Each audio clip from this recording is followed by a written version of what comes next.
All right, so let's take a look at some key terms with this. We saw that both y equals sine x and y equals cosine x created these curves or these waves. So this top one is the graph of sine x, and this bottom one is the graph of y equals cosine x. So really they look very, very similar. The difference is where they start. Notice cosine starts here. So cosine, the way I remember, cosine starts at the crest, okay? It starts at the top of its wave. So cosine starts with c, so the function y equals cosine x starts at the crest. The sine function starts at the origin, okay? Starts at origin. Another way you can remember this, it starts on its upward slope, okay, if you want to think about the slope of it, because it starts with s, but if you remember that cosine starts at the crest, that's good. All right, some other terms that you want to be familiar with is midline. Midline is this line that goes right through the middle of it. For both of these graphs, the midline is the x-axis, so we call that midline. The amplitude is the distance. Maybe I'll do that in a different color. Okay, so the amplitude is the distance from the midline to the crest. Okay, so in this one, the amplitude is 1. Okay, because it goes up 1 and then it also goes down 1. Okay, same thing with the cosine. The distance from the midline to the crest is 1, so it goes up 1 and it goes down 1. And then the period is how long it takes to get through one cycle. Okay, how long to get through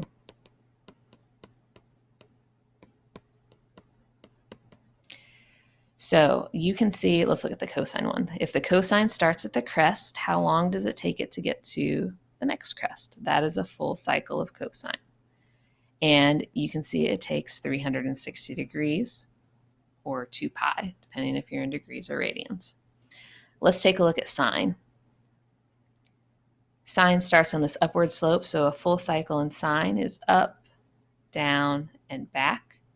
And it takes 2 pi, or 360 degrees. So both sine and cosine have a period of 360 degrees. Okay, so these are a couple new parent functions that you need to know. Okay, that you need to know that sine and cosine are both curves. They both have an amplitude of 1 and a period of 360, or 2 pi. Now, something I want you to think about, something that travels in waves. Light travels in waves, but the one I really want to talk about is sound. So if you're talking about a sound wave, if you adjust the amplitude, that adjusts the volume. And if you adjust the period, how long it takes to get through a cycle, that adjusts the pitch of the sound and makes it higher or lower. So a couple other terms that go with this, there's some down here. Frequency, and you think about that more so when you think about sound.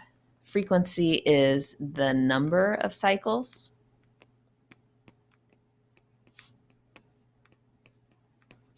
in a time period.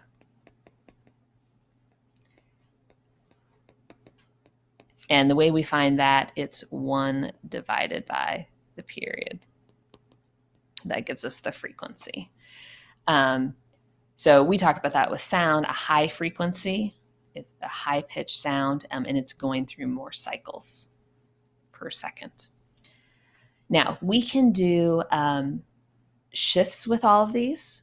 We can do transformations. We can change the amplitude. We can change the period. We can change the vertical shift. Vertical shift is going to move it up or down.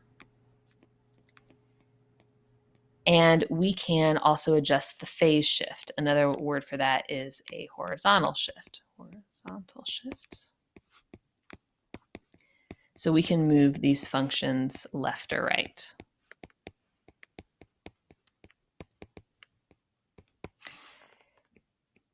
The domain for both sine and cosine is all real numbers, because these waves just keep going and going. And the range for both sine and cosine is between 1 and -1. Now, if we adjust the amplitude, that's going to change, but for our basics, it is going to be between -1 and 1. So we'll talk more about the translating in a different lesson, but this is what the equation of sine or cosine, okay, you could switch this out with cosine, it's going to mean the same thing. But this A tells us the amplitude. Okay, so remember that's how high and how low it's going. This B adjusts the period. Now, the period is not B. The period is 360 divided by B, or 2 pi divided by B. This value in the parentheses with the x or with the theta, that's going to move it left or right. So we call that the phase shift.